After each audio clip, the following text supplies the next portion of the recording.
Bueno, vamos a empezar con la explicación del laboratorio número 4, que es muy parecido al laboratorio anterior, solamente que esta vez vamos a emplear un contador y un temporizador para realizarlo. Bueno, aquí está en diagrama de bloques para que se pueda entender mejor que esta parte de aquí ya la vimos en el laboratorio anterior, el display y el decodificador BCD decimal. Sabemos que para que este decodificador funcione, decodifica el código BCD, que se le asigna a la entrada, lo decodifica generando ciertas salidas que pueden excitar un display ya sea de ánodo o cátodo común, para poder así visualizar los números en decimal, ¿no? Decodifica del 0 al 9 en BCD. Ahora aquí, este es lo nuevo en este laboratorio que tenemos. Este es un contador asíncrono de décadas, ¿ya? Tenemos un contador asíncrono de décadas, que nos va a generar a su salida los números del 0 al 9, por eso es de décadas, porque va a ir del 0 al 9, o sea, cuenta 10 dígitos, del 0 al 9, los mismos números, las mismas entradas en BCD que necesitamos nos las va a proporcionar el contador BCD. Pero a su entrada necesita un reloj, un temporizador. Este nos lo va a proporcionar el 555 y ahorita lo vamos a ver más a detalle. Bueno, primero vamos a empezar con multivibradores, ¿ya? Estos circuitos se clasifican en monoestables. Esto lo van a ver en digital 2. En realidad todo lo van a ver en digital 2, ¿ya? Pero vamos a hacer una pequeña introducción. Los monoestables que solo tienen un estado estable. Los biestables que tienen dos estados estables, set y reset. Set 1, reset 0. En los cuales pueden permanecer de manera indefinida, ¿ya? Por eso son útiles como dispositivos de almacenamiento. A eso me refería al anterior laboratorio cuando les decía lógica combinacional, que no tiene memoria. Ahora estamos hablando de lógica secuencial, porque estos dispositivos poseen memoria. Entre estos están tenemos dos, los latches y los flip-flops, ¿ya? Y se diferencian de la manera en que cambian de un estado a otro.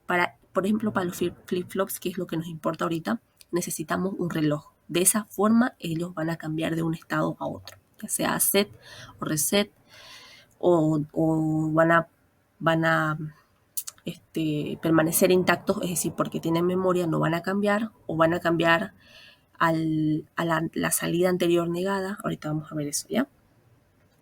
Estos, digo que vamos a ver estos porque estos son los bloques básicos de construcción de los contadores, que es lo que vamos a usar ahorita, un contador, ¿ya? Y dentro de este flip-flop, ¿cómo está conformado? No lo vamos a ver, lo van a ver en digital 2, pero dentro lo que tiene son compuertas lógicas. Es nada más y nada menos que compuertas lógicas, por eso es muy importante conocer las compuertas lógicas. Ya en digital van a ver que hay diferentes tipos de flip-flops y cómo están conformados por compuertas lógicas, ¿ya? Tienen también su tabla y ahorita lo vamos a ver.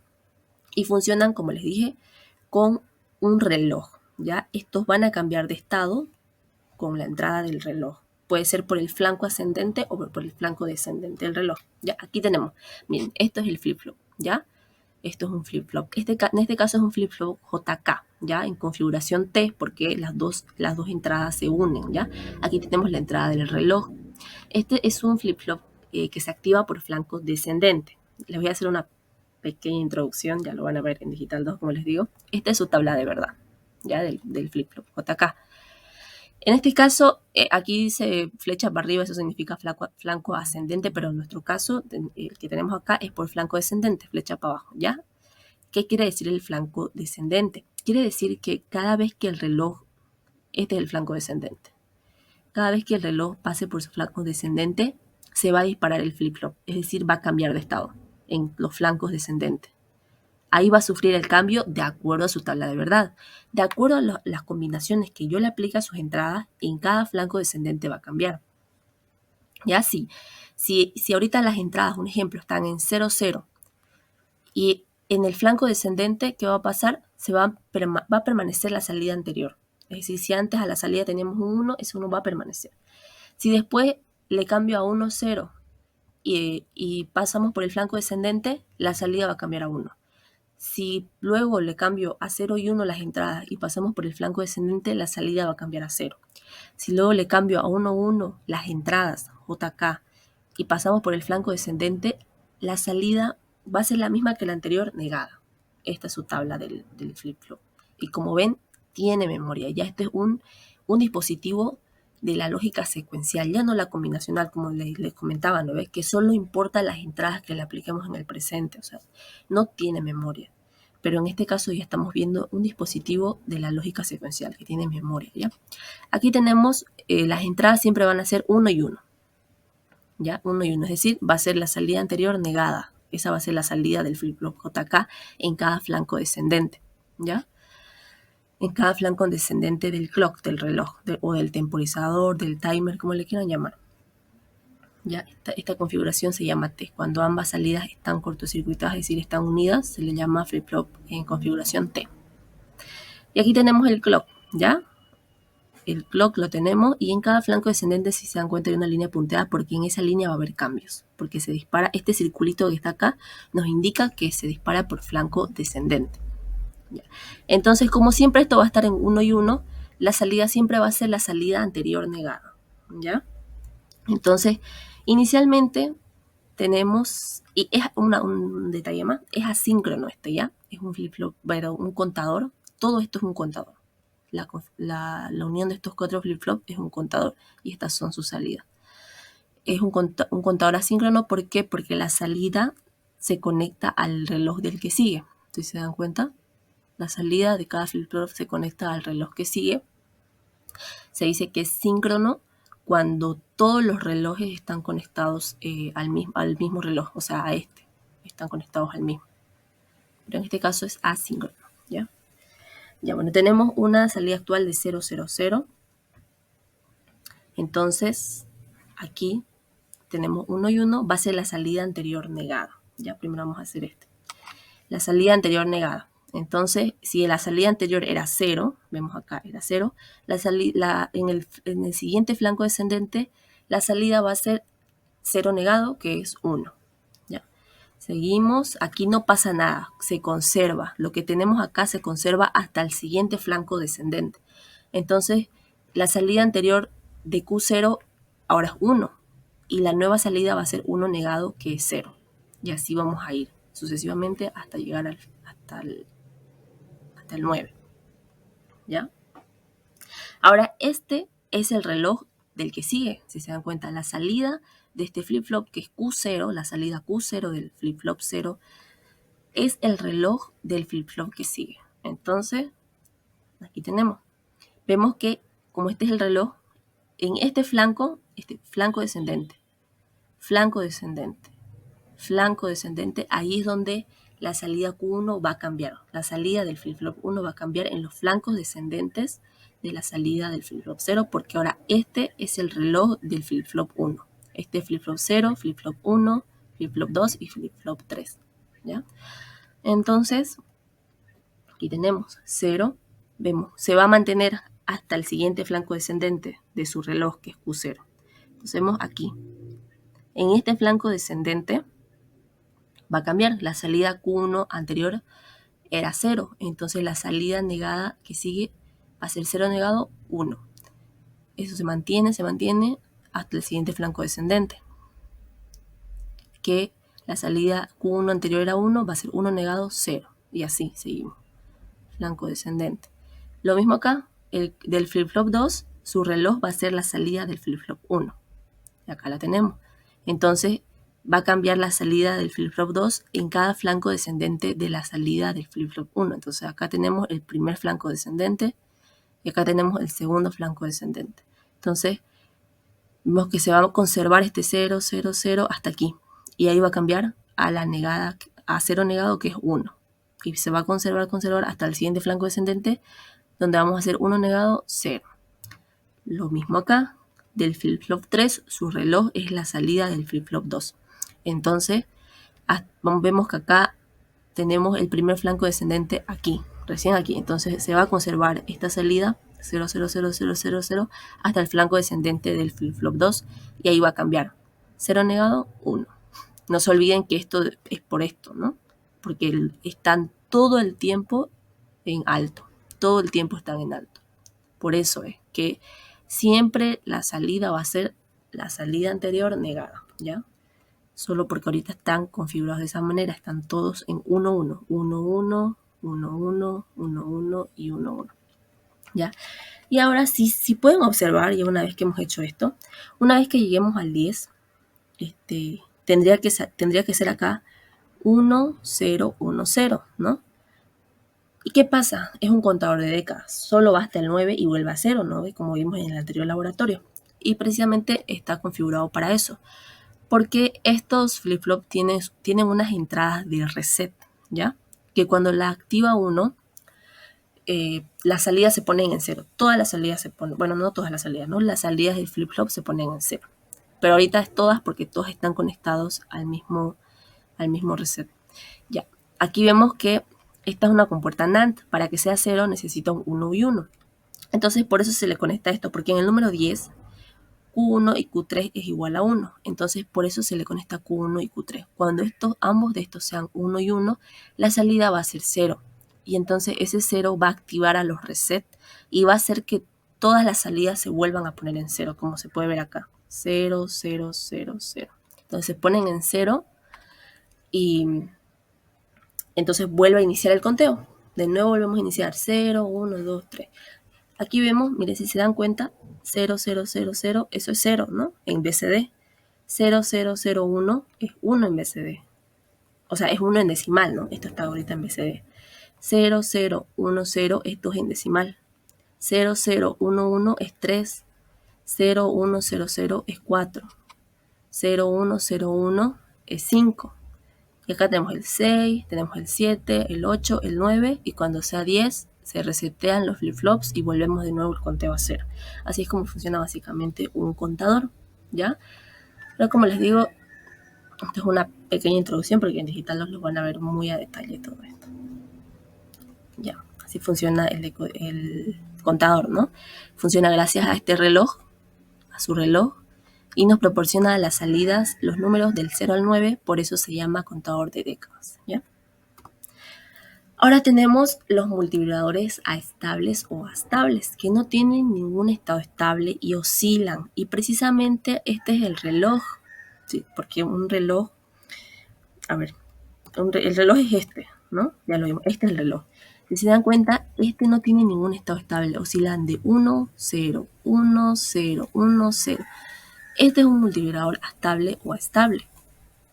¿Ya? Vimos que los multiplicadores se clasifican en monoestables, biestables, que están los latches y los flip-flops. Los flip-flops nos sirven para hacer contadores.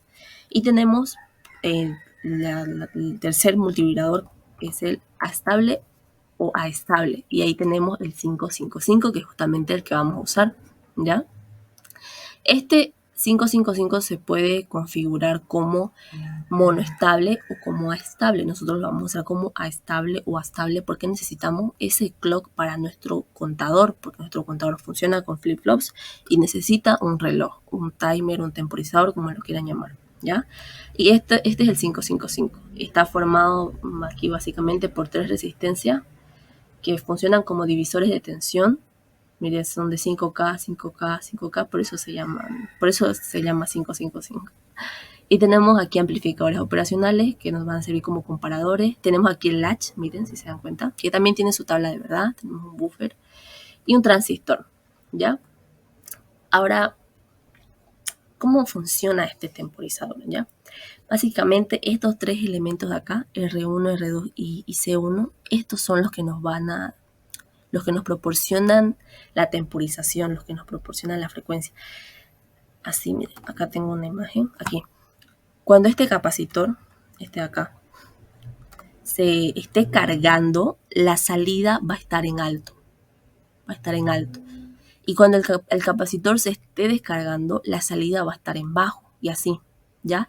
El tiempo que tarde el capacitor en cargarse es el tiempo que esta salida de acá va a permanecer en 1. Y el tiempo que el capacitor tarde en descargarse es el tiempo que la salida va a permanecer en 0, es decir, esta salida. Mientras este capacitor está en proceso de cargarse, por si acaso, desde 1/3 de BCC, este es BCC, que en nuestro caso vamos a usar 5 voltios, El tiempo que tarda el capacitor en cargarse desde 1/3 de 5 voltios hasta 2/3 de los 5 voltios es el tiempo que esta salida va a permanecer en 1. Y el tiempo que tarde en descargarse desde 2/3 de los 5 voltios hasta 1/3 de los 5 voltios es el tiempo que esta salida va a permanecer en 0, ¿ya? Y por eso mismo estamos usando un potenciómetro, ¿ya? Porque nosotros vamos a delimitar ese tiempo que tarda en cargarse o descargarse gracias a ese potenciómetro. Aquí tenemos un potenciómetro en serie con esta resistencia, ¿ya? Entonces, mediante este potenciómetro delimitamos el tiempo que va a estar en carga y descarga, porque si es más grande la resistencia va a tardar más tiempo en cargarse, ¿no ves? Porque va a presentar mayor oposición, entonces va a tardar más tiempo en cargarse y también va a tardar más tiempo en descargarse. Entonces, gracias a ese potenciómetro podemos variar, en nuestro caso, la frecuencia de oscilación o también el periodo, obviamente, ¿no? Entonces, gracias a ese potenciómetro es que podemos nosotros ahorita variar la frecuencia manualmente, ¿ya? Entonces, R1, R2 y C1 son nuestros elementos más importantes para poder obtener la frecuencia que deseamos, ¿ya? Aquí está. Y acá tenemos las ecuaciones para poder hallar la frecuencia. El tiempo que la salida está en alto, el tiempo que la salida está en bajo, el periodo, el ciclo de trabajo y el ciclo de trabajo porcentual. Y lo vamos a hacer, aquí lo hice. Estoy suponiendo los dos casos extremos, en los que el potenciómetro, que es de 100K, está en su máximo, que es 100 kiloohmios, y en el que está en su mínimo, que es 0. Entonces, suponiendo que lo ponemos al máximo, como les dije, la frecuencia va a ser menos porque va a tardar en cargarse y descargarse más, ¿no? Va a haber mayor oposición a la corriente, entonces va a tardar más. Entonces, vamos acá, la frecuencia es menor, entonces va a ir lento nuestro conteo. Esta es la frecuencia menor que podemos alcanzar por nuestro potenciómetro. Y tenemos también el tiempo de la salida que está en alto, tiempo de la salida que está en bajo, el periodo y el ciclo de trabajo porcentual. Aquí tenemos, miren, este es el tiempo de la salida que está en alto, el tiempo de la salida que está en bajo, el periodo, que es la cantidad de tiempo que le toma le va a tomar a la señal hacer una oscilación completa, porque esta es una señal periódica. Y bueno, el ciclo de trabajo, lo que nos quiere decir es el porcentaje de todo el tiempo, o sea, de todo el periodo, que la señal va a estar en alto, ¿ya? Es muy importante ese tiempo porque no sé si han escuchado acerca del PWM, que básicamente lo que se hace es variar el tiempo que está en alto y el tiempo que está abajo. O sea, esa técnica nos ayuda a simular una señal analógica a partir de una señal digital, porque esto es una señal digital, estos son combinaciones de unos y ceros, es un tren de pulso, ¿no? Entonces, ese ciclo de trabajo lo van a escuchar más adelante cuando en electrónica de potencia, en microcontroladores, cuando estén hablando del PWM, porque lo único que varía es el tiempo que está en alto, no varía la frecuencia. Eso como curiosidad o como dato. Y aquí lo tenemos. Esto nos quiere decir que de todo el periodo de la señal, es decir, 3.12, el 50% de ese tiempo la señal está en alto. Eso nos quiere decir este ciclo de trabajo, ¿ya? Que de los 3.12 segundos, el 50% de este tiempo, que aproximadamente es 1.6, 1.5, 1.5, todo ese 1.5 está en alto y lo que resta está en bajo, ¿ya? Acá tenemos el otro caso, que es cuando el potenciómetro está en 0, ¿ya? Es decir, que lo único que tenemos es un K y un K, porque si se dan cuenta aquí, lo que tenemos acá, tenemos una resistencia en serie de 100K y un K, que precisamente esta resistencia nos va a ayudar a que cuando el potenciómetro esté en 0, aquí quede la resistencia de un K, porque si no la frecuencia va a ser elevadísima y no vamos a poder visualizar nada aquí, casi nada, va a ser muy rápido, ¿ya? Entonces nos queda ese 1K y sacando, mire, si se dan cuenta, la frecuencia es más elevada, mucho más elevada que esta. ¿Por qué? Porque ya pues la resistencia que hay ahí es de 1K nada más. A diferencia de aquí, que aquí había 101K. Entonces la carga y la descarga del capacitor va a ser mucho más rápida, mucho más rápida. Entonces el conteo también se va a realizar mucho más rápido, ¿ya? Aquí está el tiempo de salida que está en alto, que está en bajo, el periodo y el ciclo de trabajo, que nos quiere decir que como ya les comenté, lo vuelvo a decir, que de este 0.046 segundos, el 66% de ese tiempo, bueno, 67, pongámosle 67% de ese tiempo, esta salida está en alto, ¿ya? Eso nos quiere decir el ciclo de trabajo. Ese conceptito les va a servir para lo que les di, como les comenté, lo del PWM, ¿ya? Entonces, eso, a ver qué más. Aquí tenemos el potenciómetro,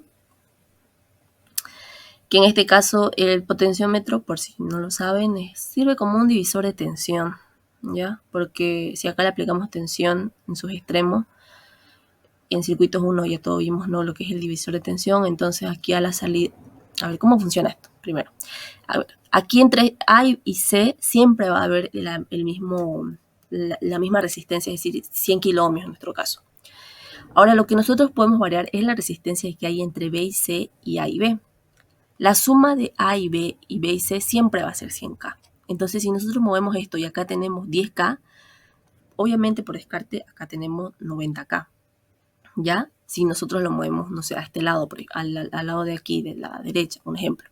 Ahora, si lo movemos hacia la izquierda, podemos ir teniendo acá, no sé, 60K y aquí podemos tener 40K en este caso, ¿no? Que haga la suma hasta 100K. ¿Ya? Nosotros lo único que vamos a usar son dos patitas de este potenciómetro, cualquiera de las dos, porque lo único que queremos no queremos dividir la tensión, no es nuestro objetivo en este caso. Cuando queremos hacer un divisor de tensión usamos las tres patas, los tres pines, pero en este caso no queremos eso, solamente queremos una resistencia en serie, aquí, solo queremos una resistencia que se sume a esta para hacer variar la frecuencia, como ya mostramos. Entonces, solo necesitamos usar dos de estas, ya sea A y B o B y C, cualquiera de las dos. Cualquiera de las dos va a oscilar de acuerdo al cursor, como lo movamos de entre 0 y 100, porque si hacemos llegar de 0 a 100 entre A y B, acá va a haber 0. Entonces, solo necesitamos dos patitas de acá, A y B o B y C, cualquiera de las dos, ¿ya?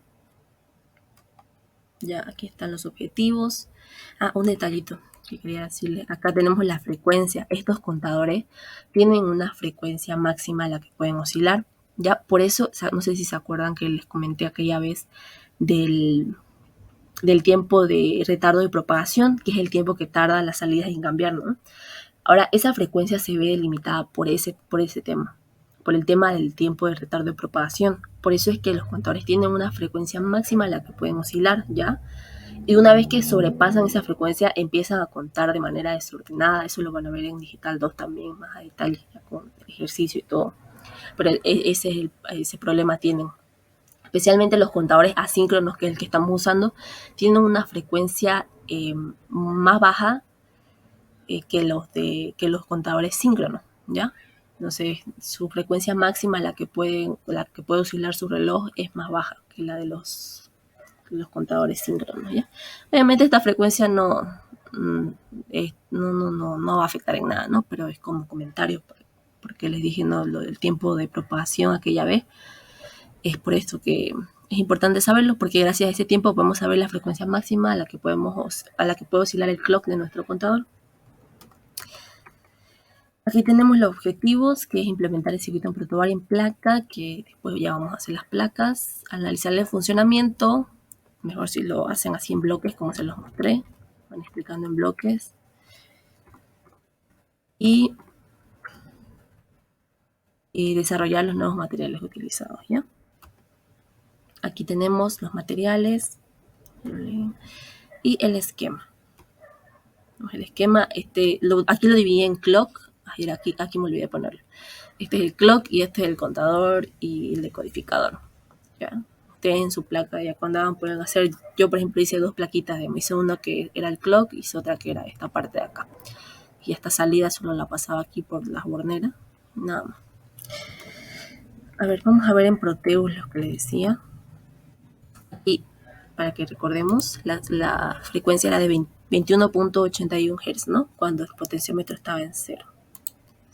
O sea, aquí, miren, el potenciómetro está tenemos el osciloscopio también. Miren en el osciloscopio la señal cuadrada que les dije. Combinación, un tren de pulsos, combinaciones de 1 y 0. Entonces, si se dan cuenta, miren cómo cambia. 1, 0, 1, 0. Este es el clock. Este clock está aquí también en el osciloscopio. Y está aquí aquí en la frecuencia, miren. 22. Prácticamente lo que hemos hallado, 21.81. Y aquí está haciendo el conteo. Miren las salidas del contador. Muy rápido que no podemos ni visualizarlo, pero está contando de 0 a 9. Ahorita vamos a bajar la frecuencia para que se pueda visualizar. Pero aquí, si se dan cuenta, el potenciómetro está en 0. Entonces alcanzamos la frecuencia de 22. Vamos a ir bajando. Vamos bajando. Ahora sí, a ver, creo que ya se puede visualizar mejor. Ya está. Creo que ahí se va. Ya, ahora sí. Miren, ahora ya es más lento. 0 y 1. Ya el tren de pulsos ya va más lento. Ya la señal cuadrada de la salida del reloj. Y aquí podemos ya visualizar 1, 2, 3, 4, 5, 6, 7, 8, 9 y de nuevo en 0. 1, 2, 3, 4, 5, 6, 7, 8, 9. Ya, ahí se ve. Estas son las salidas del contador, ¿no? Y obviamente también las entradas del decodificador, que ya hemos visto, detalle, cómo funciona con su display. Entonces, ahí podemos ver igual la frecuencia, cómo ha bajado, ¿no? De manera más. Voy a tratar de que, a ver si podemos ir al laboratorio a prestarnos un osciloscopio. A ver, ojalá se pueda, para que lo puedan ver en vivo. Ahí vemos, ya no necesitamos ya el dip switch que estábamos usando en el anterior laboratorio manualmente, ¿no? Y ahora aquí automático ya, con el clock y el contador. Bueno, eso es todo por este laboratorio. Si quieren probarlo esto, aquí tenemos este de aquí se llama Logic Brook, el grande. Hay otro más pequeñito, este es mejor para poder visualizar bien. Y tenemos esto de acá, lo pueden encontrar aquí. No, aquí. Aquí está el osciloscopio y tenemos también el contador. Y aquí está, aquí en esta parte tenemos las etiquetas, voy a poner. Si se dan cuenta, esto es para no poner aquí la pista, ¿no? Para que siga hasta acá, no se ve muy bien y no sé, a veces uno se puede confundir. Entonces acá le puse, el mismo nombre tiene que tener, ¿no? Aquí le puse CLK y aquí también, para que de esta parte salta acá. Lo mismo acá, la salida Q0, Q1, Q2, Q3 le puse el nombre y aquí lo mismo. Entonces ya no fue necesario conectarlo de aquí a acá, de aquí a este lado, no, más fácil, ¿ya? Bueno, eso es todo por este laboratorio.